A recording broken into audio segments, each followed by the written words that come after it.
Tenemos hoy que comentar la primera entrevista a la familia de Francisca Cadenas al completo, en donde exponen todas las incoherencias en torno a el relato de los presuntos asesinos de su madre, de su esposa, bueno, de su viuda, mejor dicho.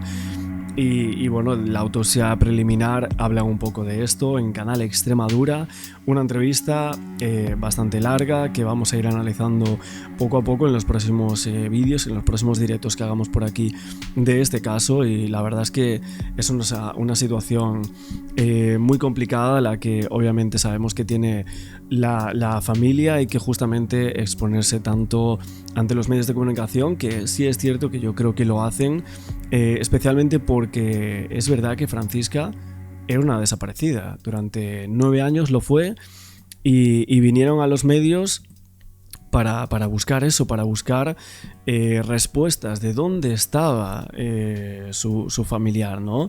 ¿Dónde estaba esta mujer?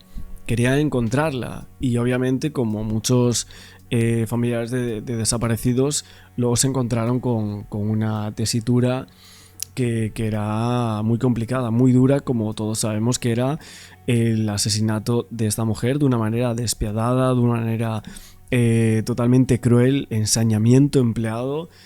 Le quedaba muchísima vida por delante. Y bueno, el titular que han sacado en algunos medios de comunicación es que la familia de Francisca cree que su muerte estaba premeditada, estaba planeada. Ven muy poco probable que participara tan solo una persona, con lo cual metemos aquí también supuestamente al hermano, que está encarcelado y que obviamente tienen que tener muchas cosas en su contra para que fueran así, ¿no? En contra de él, grabaciones, pero también las lesiones concuerdan, según la familia, esta autopsia preliminar, las lesiones que hay en el cuerpo de su familiar. Es muy poco probable que lo hiciese tan solo una persona, ¿no? ¿Cómo serán las lesiones? Obviamente no se detalla nada de esto, pero sí que se deja en el aire, y se deja esa premisa pensando en que realmente estaríamos hablando de participación de varias personas en darle muerte. Entonces va a ser una instrucción muy larga. De hecho, la propia abogada creo que estuvo por aquí en la entrevista de Conexión Extremadura. Aparte de la familia, estuvo la abogada que ahora también ha entrado en el caso de Esther López. Pues Verónica Guerrero ha asegurado que el caso y el juicio podía celebrarse en 2 o 3 años. ¿Cómo puede ser que se vaya a tardar tanto? No entiendo muy bien esto. Tanto tiempo, en realidad. 2 o 3 años me parece una barbaridad. Lo que ha dicho, ¿no? En cómo va a empezar este juicio, tantísimo tiempo. Pero bueno, veremos en cómo queda todo esto. Pero vamos a ver la entrevista a la familia, todas las consideraciones que ellos tienen acerca de este crimen horrendo en contra de su madre. En Extremadura, la sociedad es extremeña, y desde esta casa, Canal Extremadura, queríamos darle un abrazo muy fuerte y muy sentido a esta familia que lo lleva pasando mal tantos años. A esta familia, Meneses Cadenas, que este próximo sábado va a volver a estar presente en esa Plaza de España de Hornachos para dar las gracias con todo lo que han vivido y sufrido. Pues tiene mucho mérito, y van a seguir así dando las gracias a toda la sociedad extremeña y a sus vecinos del pueblo de Hornachos por todo el apoyo que han recibido durante todo este tiempo. Este sábado se cumplen 9 años de lo que en principio comenzó siendo la desaparición de su madre, de su mujer, de su esposa, de Francisca Cadenas, pero como sabemos, en los últimos 2 meses han precipitado los acontecimientos y ya no es una desaparición, fue un asesinato y fue un crimen que tiene como consecuencia que 2 de sus vecinos, Julián y Lolo, están en prisión provisional y sin fianza. Vamos a saludarlos, ya nos acompaña también José Antonio. José Antonio, buenas tardes. Hola. Para los que se acaban de incorporar también, voy a saludar al resto de la familia. Javi, buenas tardes. Buenas tardes. Diego hijo y Diego padre también. Buenas tardes. Buenas tardes, y muchísimas gracias por estar aquí, porque aunque nos hemos ido viendo todos los años llegada esta fecha, pero este año es muy distinto. Era un momento que por un lado todos queríamos, vosotros en primer lugar, queríais que llegara. Desaparecida 3.230 días. En este caso luego se descubrió cómo había sido, ¿no? Pero ellos venían todo el tiempo a estas televisiones que les daban muchísima cobertura, y también por eso creo que ahora mismo, con el mediatismo del caso, les ha dado esta entrevista, ¿no? Para empezar a hablar de un desenlace, pero vaya, nos encontramos con una circunstancia también durísima para la que, como comentábamos al principio del programa, no estábamos preparados. José Antonio, ya que te tengo aquí cerca, ¿cómo estás? ¿Cómo estáis? Muy mal, estamos fatal.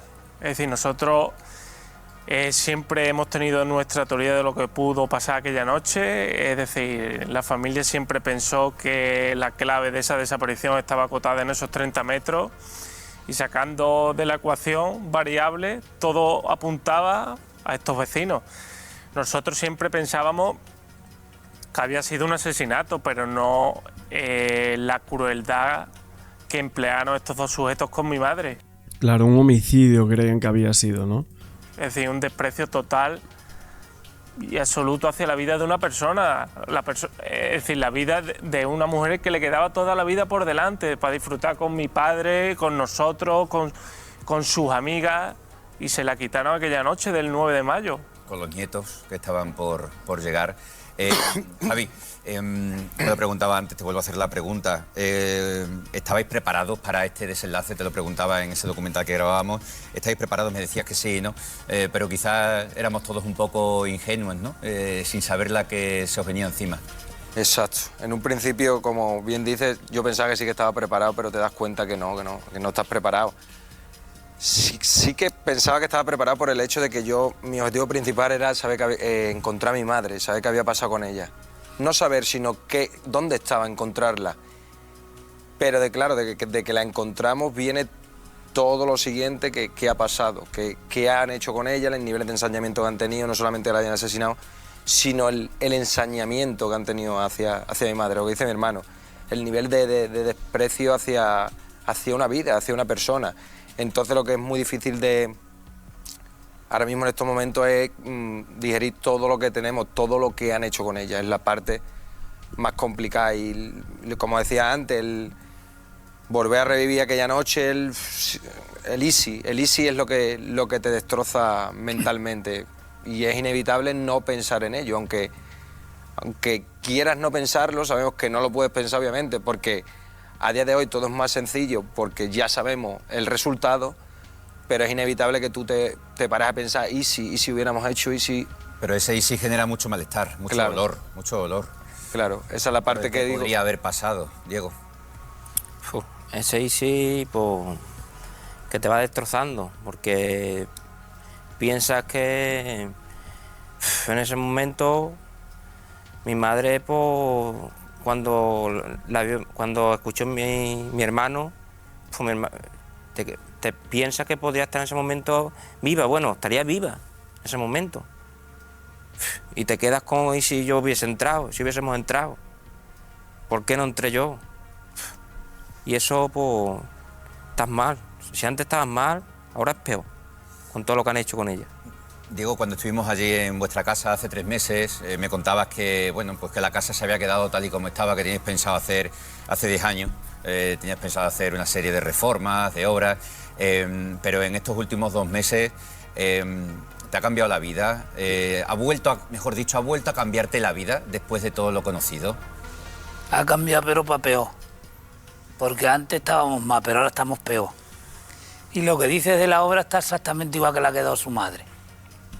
No tenemos ganas absolutamente de nada, y ahora menos.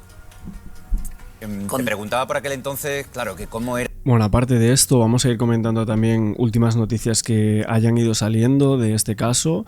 Lo que he visto ha sido a Paco Lobatón hablando del tema. No sé si ha dado la entrevista, ha estado por aquí, porque quería reaccionar absolutamente a todo, solo algunos titulares para comentarlo con vosotros. Pero básicamente Lobatón dijo que descubrieron que llegaron a archivar este caso de la desaparición de Francisca a las 24:48 horas. O sea, lo archivaron. ¿Cómo es posible esto? O sea, realmente una desaparición de esta manera de una mujer, y que fíjate luego cómo ha resultado, ¿no? Entonces, ¿cómo es posible que en tan poco tiempo Obviamente sabemos que Paco Lobatón estuvo inmerso en el caso, acompañó a la familia con esa asociación que él tiene, ¿no? De QSD, creo que es, y hicieron muchas visitas a la comandancia de la Guardia Civil de Badajoz, transmitieron un montón de peticiones desde el inicio para la posible intervención de la UCO, y fíjate que no llega hasta 7 años y medio después. Esa convivencia sabiendo que, bueno, era el condicional, ¿no? Sí. Sabiendo que podría estar cerca la responsabilidad de lo que pasó aquella noche. Ahora que lo sabes, estar cerca del lugar de los hechos... Pero que nosotros lo hemos tenido claro, que estaba ahí más o menos ya yo cogiendo punto de lo que vía y de lo que no vía. Sabíamos, cuando vino la Guardia Civil a UCO a darnos la noticia, se lo dije yo al teniente coronel, digo, pues no nos cae de previsto. Digo, esto no nos ha caído. Sin embargo, ahora ya de pensar y de eso, pues asimilar lo que ha pasado, pues peor. Pero aquella noche, pues no nos cayó porque lo esperábamos. Al hilo de lo que han comentado mi hermano y mi padre, decía, nosotros lo que nos mata son los pensamientos intrusivos de lo que, es decir, de la dureza de este crimen y de lo que tuvo que pasar mi madre hasta que le quitaran la vida, porque posiblemente cuando yo llamé a esa vivienda, a medida que vas teniendo más información y ves que estos dos sujetos tenían elementos de retención, mordaza y demás, ¿con qué finalidad han tenido todo esto? Pues para abusar sexualmente de ella, posiblemente. Sí, sí. Entonces, cuando yo llamo, pues posiblemente lo que a nosotros nos mata, es decir, es que mi madre podía estar con vida en ese momento. Es lo que nos... Bueno, creo que eso es lo más duro de todo. La retención, ¿no? que tuvieron ahí, la contención, mejor dicho, a justo a uno de los hijos de Francisca Cadenas que incluso quería entrar allí con un paraguas reventando la puerta. destroza. ¿No? Sí. Y luego la dureza, es decir, de las pruebas que hay de lo que he comentado inicialmente. Es decir, es que a mi madre la destrozaron, la pobre. No le dieron opción, mi madre no tuvo opción de defenderse con esos dos sujetos. Entonces, pues, es algo que es muy difícil de asimilar y yo creo que nos costará toda la vida en terapia psicológica y psiquiátrica para seguir adelante. Y sobre todo, nosotros de una forma u otra intentaremos seguir adelante, pero aquí el problema es nuestra madre, que nuestra madre le han quitado la vida y nuestra madre ya no va a volver. Impresionante la manera de hablar que tiene este chico. Yo creo que su madre estaría completamente orgullosa, ¿no? de sus palabras y lo que ha dicho ahora, que me ha llegado, la verdad, sinceramente, pero o sea, siempre lo hacen. O sea, no sé de dónde sacan esta tesitura para plantarse en este tipo de situaciones.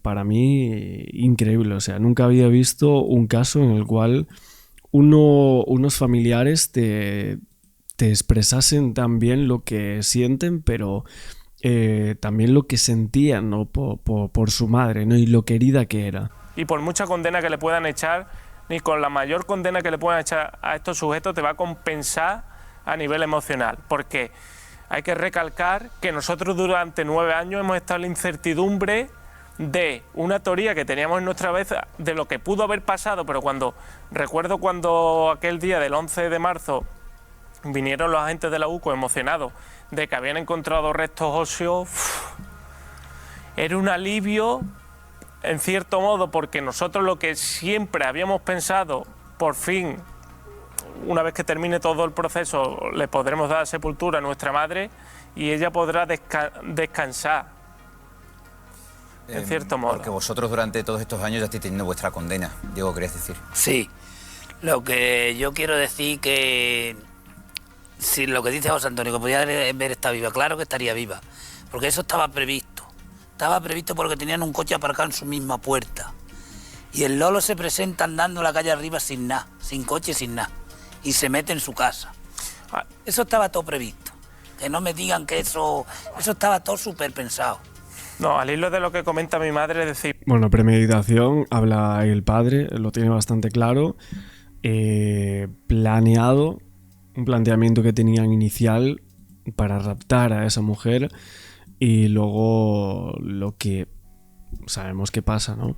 Ellos hablan de presunta agresión sexual también en torno a estos sujetos y bueno, de ahí también Verónica Guerrero, veremos cómo es capaz de probar todo esto. Mi madre ¿no? era una mujer de rutinas, una mujer de rutina que muchas veces bromeábamos en casa con Antonio y Adelaida, que decíamos, pues van a tener cogida la pista, tenéis siempre los mismos horarios, y mi madre tenía más o menos un horario aproximado que de 10. Claro, o sea, lo que querían es que le siguieran los pasos y siguieran sus horarios para saber que esa noche, en ese momento, iba a salir y iba a estar por allí. 10:30, 11:30 hacía ese recorrido, si no era con Antonio y Adelaida, porque estaban casi todos los días. Y en realidad era como la mejor opción, ¿no?, para los presuntos agresores, porque era un horario en el que prácticamente no iba a haber nadie por la calle. En la casa era tirar la basura, entonces, al hilo de lo que ha comentado mi padre, yo también pienso que esto estaba planificado.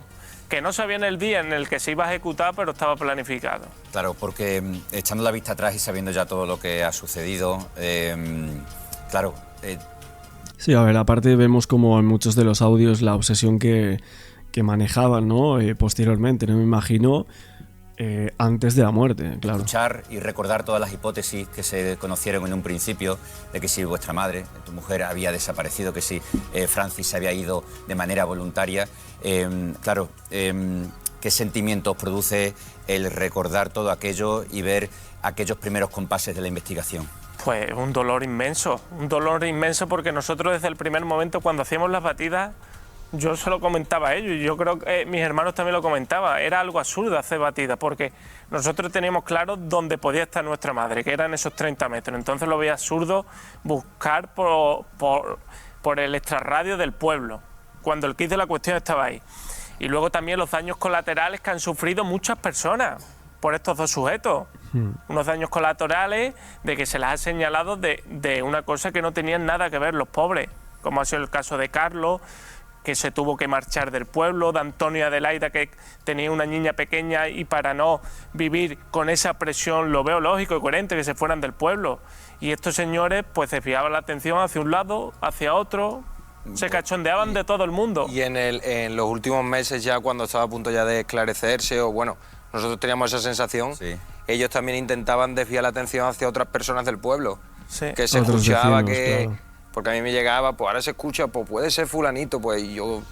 Claro, al final ellos lo que intentaban también un poco era desviar la atención, no, que estuviera siempre el foco puesto en ellos. Increíble, una década aquí manejando esta situación, manejando el cotarro, con una mujer desaparecida, 10 años, y esta gente que eran unos pelagatos, supuestamente, según lo dicho por ahí, ¿no?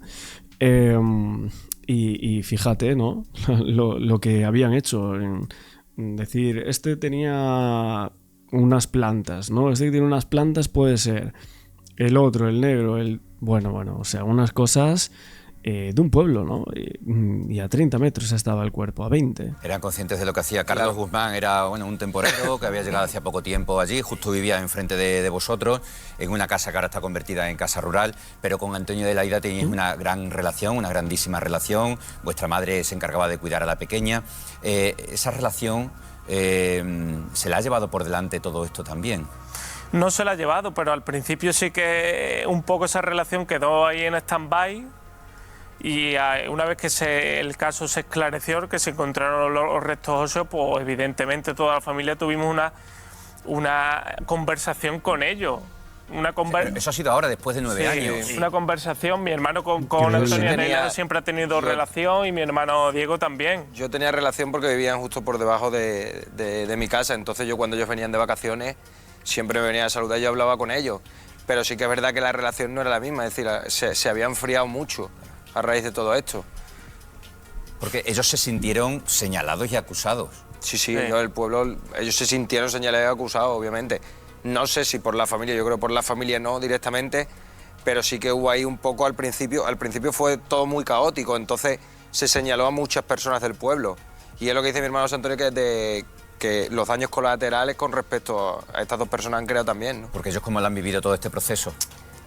¿Quién? ¿Los sujetos? Antonio de Laida. Ah, Antonio y Adelaida. Mal. Pues mal, muy mal. Hay que tener en cuenta que ellos se fueron del pueblo. Tenía una niña pequeña que tenía 4 años cuando mi madre desaparece y yo ahora que soy padre lo entiendo. Yo hubiera adoptado a la misma medida que ellos hicieron, es decir, irme del pueblo. Yo no querría que mi hijo se criara en un entorno con una presión y todo el pueblo señalando de algo que no hicieron. Cuando el quiz de la cuestión estaba en esos 30 metros y ellos disfrutaban de una libertad que no les correspondía durante 9 años y cachondeándose de todo el mundo. La diferencia principal es que, por ejemplo, Carlos, cuando se le empezó a señalar a él un día allí en la calle, se puso como loco diciendo que él no había hecho nada.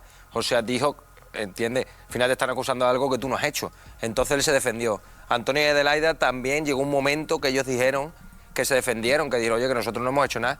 Pero estas personas siempre también se le ha estado, no directamente señalando, pero se le ha señalado y ellos nunca han dicho, oye, que yo no he sido. Nunca, jamás. Ni se han dirigido en primera persona, oye, que se está escuchando por el pueblo. Pues no estáis culpabilizando esto, nada. De hecho, empezaron poco a poco a cortar esa relación con vosotros. Enseguida vamos a hablar de ello. Bueno, es cierto que en este punto se descarta la participación completamente en torno a estos testigos, y es que realmente eran unos testigos clave porque fueron las últimas personas que vieron con vida a Francisca Cadenas, ¿no? Los investigaron, no había nada. Y realmente se presuponía que estaba en ese instante, ¿no? En esos metros. Los familiares lo tenían bastante claro, pero creo que también en algunos momentos seguramente lo dudaban, ¿no? Porque al final estamos hablando de que en muchos puntos se estaba buscando aquí, allá, en otro lado, y eso yo creo que les desconcertaba también, en cierto modo. A recordar la cronología de los hechos desde que el 9 de marzo la Guardia Civil en el cuartel de Zafra los llama a declarar. Vamos a ver esas imágenes en primer lugar en las que veíamos cómo se acercaban a ese cuartel, y ese lunes 9 de marzo en el que vosotros estabais celebrando ese Día de los Desaparecidos en Córdoba, ¿verdad? Sí. Estábamos mi padre y yo, estábamos en Córdoba, mi padre y yo. ¿Cómo os coge la noticia? Pero justo nos vinimos el sábado porque era el cumpleaños de Oliver. Este año se anticipó el Día de los Desaparecidos porque no queda en fin de semana. Y entonces tuvimos el 6 y el 7, ¿no? Creo recordar, ¿no? Sí. Y el 7 nos vinimos por la tarde porque era el cumpleaños de mi sobrino, de Oliver. Sí. Y luego, bueno, pues la noticia ya nos pilló en Cuando el veis pueblo. estas imágenes, lunes por la tarde, y entran a declarar en ese cuartel de Zafra, ya acompañados de abogados. ¿Cuál es la sensación que tenéis en ese momento? Pues la sensación es de muchísimo dolor. Es decir, yo cuando veía esas imágenes del señor Duarte y Aurelia con estos dos sujetos, a mí, pues, emocionalmente me destrozaba, porque ver que, como estamos en un Estado de Derecho, tenemos que hablar de los presuntos asesinos, sí, con sus claro. abogados, pues no sé, a mí me generaba muchísimo dolor. Es decir, yo los días hasta que los detuvieron estuve destruido emocionalmente. Claro, de hecho al día siguiente acuden de nuevo a Zafra y ahí es cuando se produce, pues se niegan a declarar, ¿no? Ante los guardias civiles. Van acompañados del abogado, su abogado reclama que se conozca el secreto de sumario, no sé, por motivos obvios pues no se le entrega esa documentación porque no conoce de qué se le acusa, ¿no? Esas diligencias previas. En ese momento imagino que mucha impotencia. Cuando salen del cuartel de la Guardia Civil sin declarar. Para mí fue... realmente tampoco sé describirlo con una palabra la sensación que yo tuve cuando pasó todo. Bueno, realmente se veían imágenes todo el tiempo de los dos presuntos. Todo aquí, lo vemos en televisión, que si los abogados en aquí, allá. Y bueno, algunas de las declaraciones de los abogados yo creo que hicieron mella también a los familiares de Francisca, ¿no? En estas entrevistas, bueno, no creo que lo digan ni siquiera, pero nosotros venimos por aquí en uno de los directos que hicimos y nos llamó muchísimo la atención, ¿no? La forma de retransmitir las noticias en torno al caso y a sus defendidos, ¿no? Que eran el Lolo y el Juli. Así lo vimos, pero... la verdad que son muchas las cuestiones que podemos comentar y de hecho, bueno, hay una declaración que parece que tuvo en su momento, ¿no? Hablamos de 10 de marzo de 2026. Bueno, tengo aquí el artículo donde decía el abogado de los dos investigados por la desaparición de Francisca, decía: me gustaría que la Guardia Civil no perdiese mucho el tiempo con estas personas. Es una locura. Yo sinceramente creo que en torno a algunas declaraciones de algunos abogados, como es en este caso, ojo, o sea, me parece que traspasan un poco una línea. O sea, una cosa es hacer tu trabajo y otra cosa es que a los medios de comunicación digas esto. O sea, es que es una locura, la verdad, una locura, pero bueno. Pero fue algo como, pues para mí cuando los llamaron a declarar, como ya como imputados, los llamaron como imputados, para mí fue una buena noticia, ¿no? Es decir, ya estamos cerca, tenemos algo, pensé, ¿no?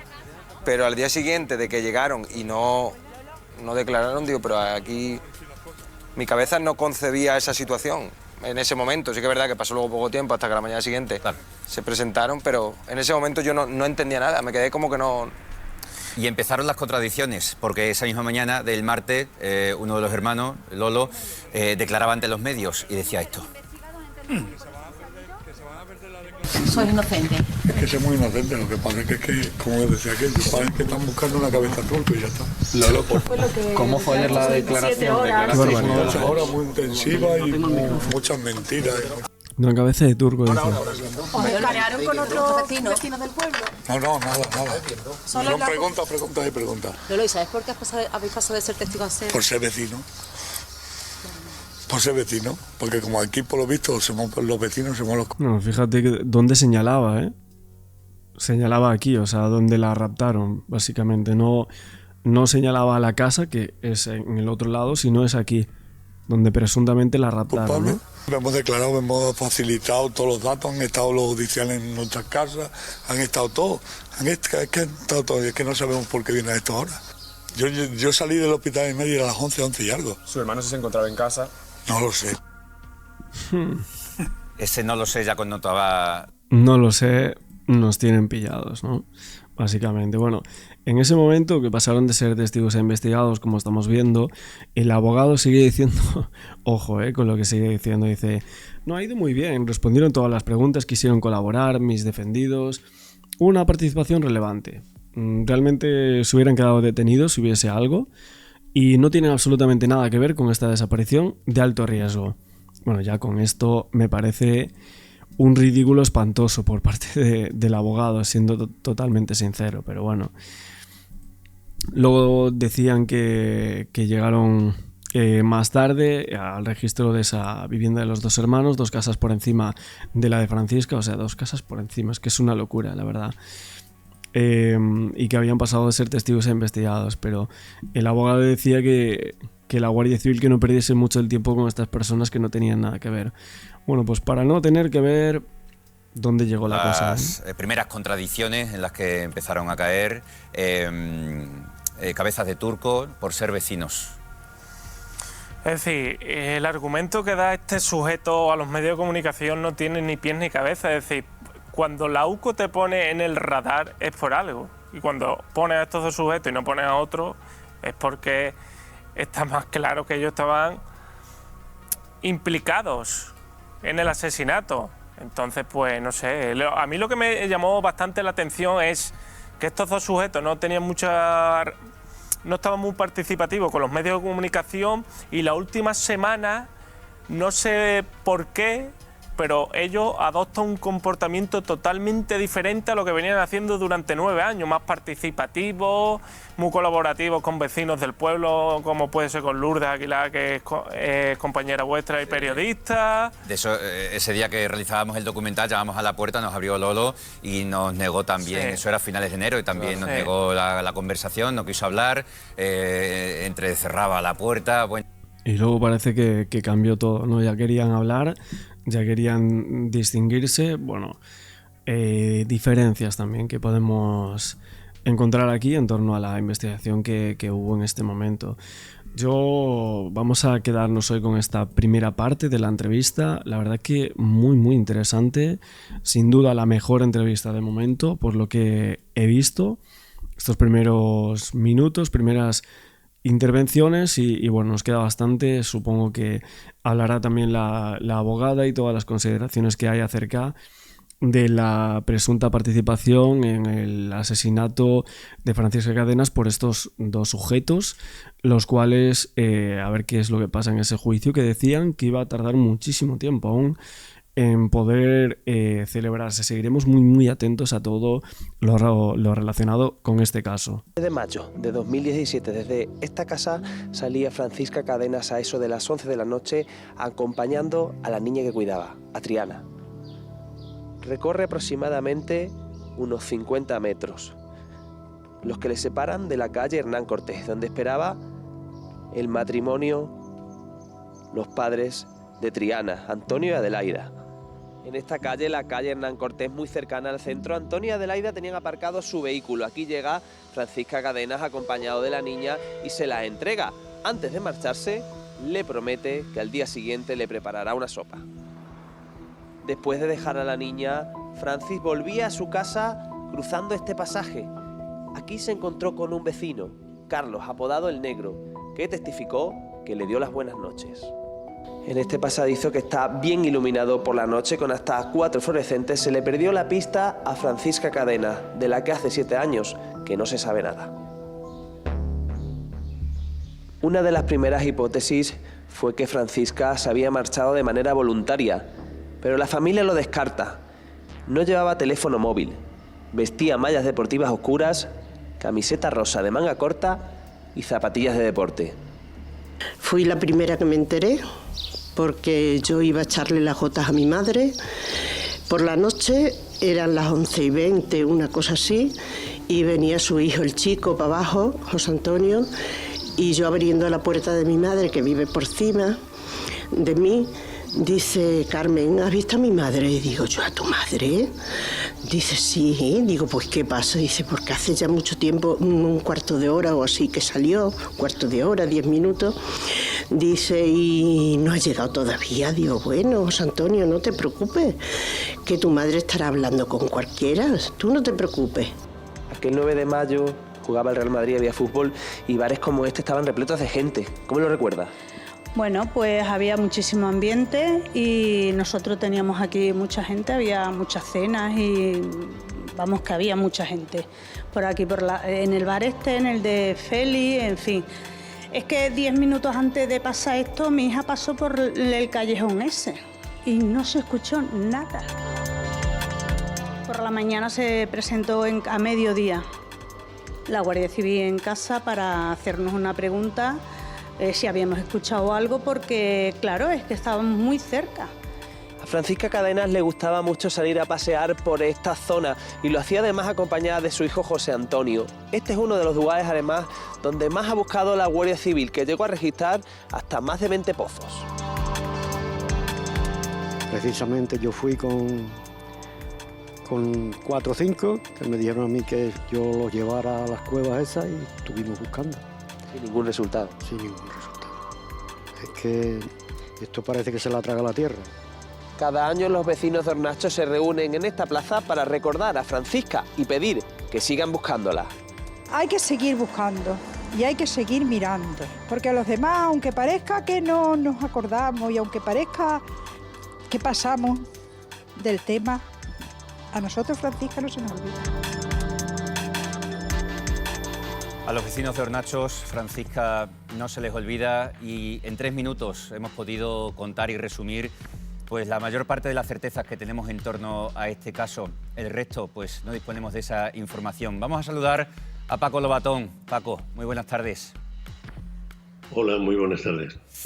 Son muchas preguntas todavía 7 años después, casi ninguna o ninguna respuesta. ¿Te has encontrado alguna vez con algún caso así? Supongo que sí. ¿Cuál es la salida? Son todas las preguntas, en efecto, y la salida no puede ser otra que la de seguir en la búsqueda de la respuesta. Y eso en términos prácticos, en términos, digamos, serios, significa investigar. Algo que esta familia, la familia Meneses Cadenas, ha pedido desde el primer minuto y ha tenido además el acompañamiento, como acabáis de contar perfectamente y de constatar, de los vecinos, ¿no? No, yo recuerdo, fíjate, en una de las muchas veces que he podido acompañar a la familia en Hornachos, a uno de los familiares que tomó la palabra para decir: no hay crímenes perfectos, sino investigaciones imperfectas. una desaparición no es un misterio, es un hecho por esclarecer. En términos de investigación policial seguramente es algo de lo más difícil, aunque en este caso los pocos datos que hay son muy concretos, muy elocuentes. Quiero decir que el escenario, lo que llaman los expertos en investigación, el escenario de partida está claro. De forma que, ¿por qué no se ha llegado más adelante? No lo sabemos, no hay que atribuir una intención, pero hay que remitirse a los resultados. Y si no hay resultados, hay que seguir intentándolo. En esto, Juan Pedro, por responder a tu pregunta, sí me he encontrado con casos, incluso te podría referir a algún caso de los años 90. Claro. Por ejemplo, el caso de Gloria Martínez, que tuvo menos foco mediático que el de las niñas de Alcácer, pero recuerdo que ahí un inspector de la Brigada Judicial, en este caso de la Policía Nacional, apellidado Sánchez, siempre decía, hay que seguir, y recuerdo que ese inspector, sobre el caso de Gloria, interrogó a las mismas personas, y a personas distintas, pero incluso a las mismas, una y otra vez. Solo cabe ese camino. Esa es precisamente una de las quejas de la familia Meneses, ese foco mediático. Por nuestra parte, como televisión pública aquí en Extremadura, hacemos todo lo posible por darle visibilidad al caso y a su reivindicación y a su situación tan dramática. Pero por otro lado, pues ese destino de los distintos recursos que se enfocan en unas investigaciones y en otras, ¿no? ¿Por qué, Paco, hay unas desapariciones a las que se les dedica la UCO y otras la policía local? ¿Cuál es la diferencia? ¿Qué tiene que pasar?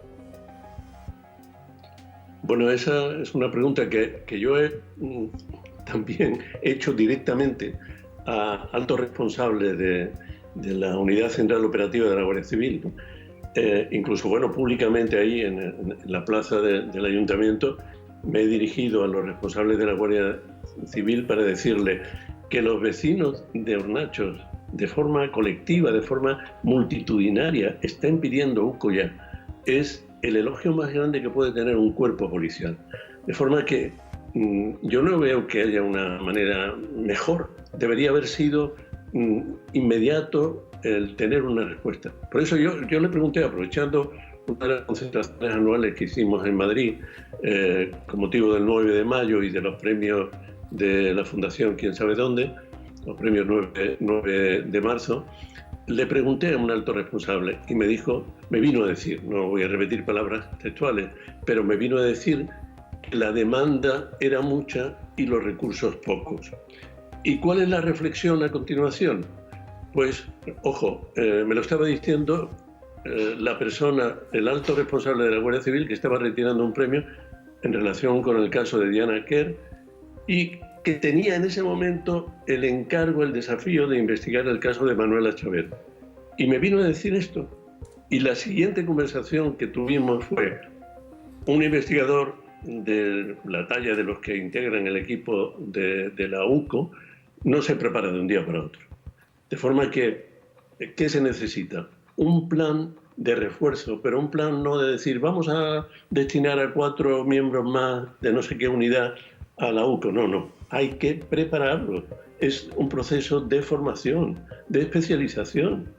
Y en esto, Juan Pedro, también te puedo decir que es algo que yo he venido escuchando a las familias también desde los años 90, desde la asociación Intersos de los padres de Cristina Bergua, ¿no? Ellos fueron al Congreso de los Diputados antes de que hayamos ido nosotros con las familias, ¿no? Muchas veces, ¿no? A pedir precisamente esto, ¿no? Porque esa es la clave. Paco, tengo la duda. Y para investigar hay que tener buenos investigadores. Claro, y después de 7 años, ¿podría intervenir la UCO? ¿Podría retomar Puede este intervenir caso? Y de hecho, ¿Sí? Bueno, creo que José Antonio, Diego, que están ahí presentes y a quienes saludo, por supuesto, con todo el afecto de siempre, creo que ellos han recibido de la comandancia de la Guardia Civil, que digamos que es la Guardia Civil a escala de Extremadura, de Badajoz, creo que incluso también de la delegada del gobierno en su momento, el compromiso de que la UCO ya estaba informada, de que estaba en alguna manera tomando parte de. Lo que no tiene es el encargo exclusivo. Si no, supongo que se le hubiera transmitido a la familia. Claro. Entonces, bueno, pues ahí está el tema. Yo creo que no hay que dejar de formular la petición, sobre todo cuando se está haciendo con la decencia, con la paciencia, con la entereza con que el pueblo de Hornacho y la familia Meneses Cadenas lo está haciendo, ¿no? Todas las instituciones, yo recuerdo, se han ido sumando, desde el alcalde, desde el principio estuvo, ¿no? También he mencionado la delegada del gobierno, pero la Asamblea de Extremadura, seguro que José Antonio y Diego recuerdan que hicimos una visita y que inmediatamente hubo una respuesta de la Asamblea de Extremadura, y los días 9 de cada mes, no sé durante cuánto tiempo, pues salían al exterior del edificio de la Asamblea y ahí se plantaban para reivindicar la memoria de Francis Cadena y de los desaparecidos. Paco, le doy la palabra a José Antonio y a Diego, que supongo que te querrán saludar y decir algo. Pues nada, es lo que ha comentado un poco Paco, es decir, el hecho de investigar desapariciones no es algo sencillo, entonces un investigador no lo puede formar de hoy para mañana. Venga, te doy un caso de una desaparición que ocurrió hace 7 años, es decir, esto es un proceso que lleva tiempo y es lo que he comentado al inicio de la entrevista, es decir, hay más desapariciones que investigadores, entonces partimos de la base de que hay un problema gordo. Paco, también después de 7 años el caso está bajo secreto de sumario. ¿Qué te sugiere esta situación judicial? ¿Y cómo podrían actuar ellos? Esta situación judicial me hace recordar que, bueno, el caso fue archivado, y esto lo descubrimos con gran sorpresa, a las 48 horas creo que fue, lo cual es tremendo, ¿no? Es tremendo, pero expresa una carencia que no es solo de los cuerpos policiales, sino de la estructura judicial.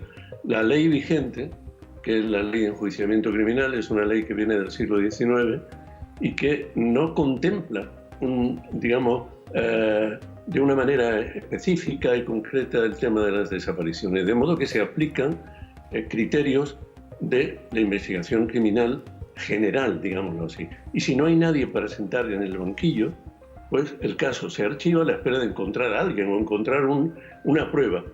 Pero esto se convierte en una pescadilla que se muerde la cola, porque si no se investiga, no se va a encontrar esa prueba para sentar a quien corresponde en el banquillo, si hay que sentarlo, ¿no?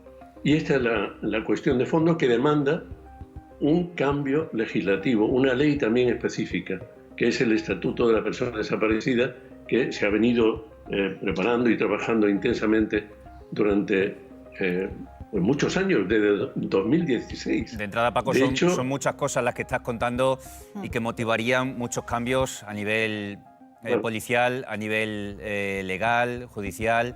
Estamos hablando de cambios muy profundos en todo nuestro sistema, bueno, casi que democrático, ¿no?